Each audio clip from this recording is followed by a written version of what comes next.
Hai, Assalamualaikum warahmatullahi wabarakatuh dan selamat pagi. Selamat menyambut Hari Wilayah Persekutuan kepada para warga Kuala Lumpur, Labuan dan juga Putrajaya.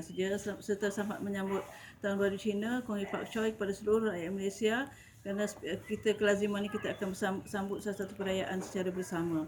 So dalam video kali ini, saya nak sentuh mengenai latar masa dalam sesebuah skrip. Latar masa ini memainkan peranan yang sangat penting kerana of course dalam salah satu buah skrip kita mempunyai satu time frame di mana bila peristiwa itu berlaku, sama ada 10 tahun lepas, 20 tahun lepas, ataupun peristiwa itu berlaku current, isu sekarang, dan ataupun peristiwa itu berlaku kita sebut sebagai period drama, iaitu peristiwa zaman perang dulu ke, ataupun zaman tahun 1980 1880-an ke, macam mana.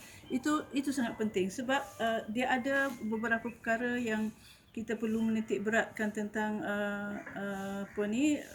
latar masa ini. Pertama, latar masa itu mempengaruhi cara berfikir watak-watak yang kita bentuk itu.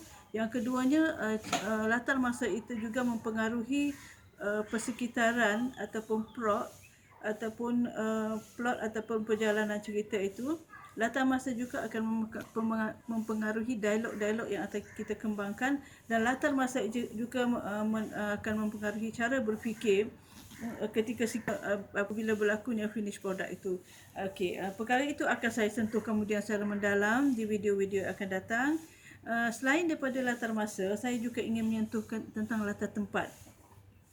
Latar tempat ialah di mana peristiwa itu berlaku. Sama ada peristiwa itu berlaku di Kelantan, peristiwa itu berlaku di sebuah daerah pendalaman, peristiwa itu berlaku di sebuah kota raya Kuala Lumpur, ataupun peristiwa itu berlaku di kota raya Jakarta. Sebab setiap tempat itu dia mempunyai cerita tersendiri, mempunyai warganya tersendiri, mempunyai kelaziman yang tersendiri, dan perkara-perkara ini juga akan menyentuh dan berkait rapat, akan memberi warna kepada setiap skrip yang kita akan hasilkan kemudian. Dan latar tempat itu sendiri juga secara tidak langsung dia akan mendrive ataupun memandu ataupun memberi satu perjalanan cerita yang smooth bagi membolehkan watak itu bergerak mengikut flow latar tempat itu sendiri. Maksudnya, jika sekiranya peristiwa itu berlaku di Kuala Lumpur dan watak yang datang itu adalah watak yang berasal daripada kampung, maka dia akan berlaku satu pertentangan, satu konflik yang akan membentuk sebuah cerita yang solid.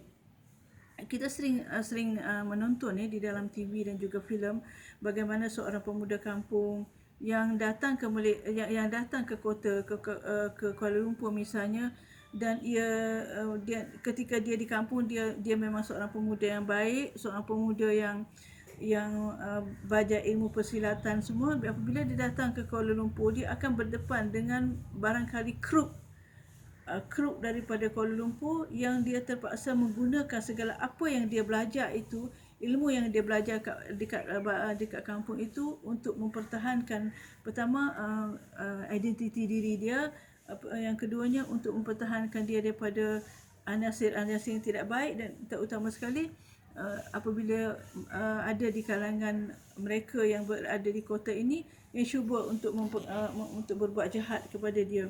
Of course, dalam latar tempat ini juga, even di Kuala Lumpur sendiri pun, dia juga mempengaruhi cara berfikir watak-watak itu sendiri. Dan perkara ini juga akan saya bincangkan di video akan datang dengan lebih detail, dan saya akan bagi contoh-contoh yang boleh membantu anda untuk meningkatkan penghasilan skrip yang lebih baik.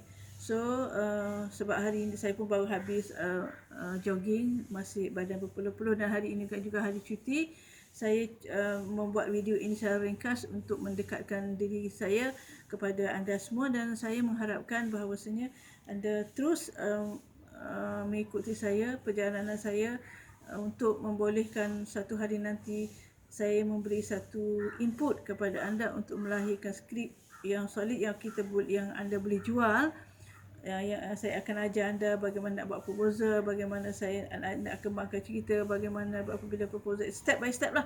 Saya akan mengikut pengalaman saya, sebab anda boleh belajar bagaimana menulis skrip dengan cikgu-cikgu lain, tetapi yang untuk saya ni saya akan bagi secara hands on kepada anda, untuk berada di dalam lingkungan dan untuk menempatkan diri menjadi salah seorang daripada penulis yang produktif. Dan insya-Allah video saya juga ni akan saya iringi dengan motivasi untuk adik-adik kita yang baru. Dan you must believe that whatever you dreams, if you work hard and melakukan yang terbaik, insya-Allah segala impian akan tercapai.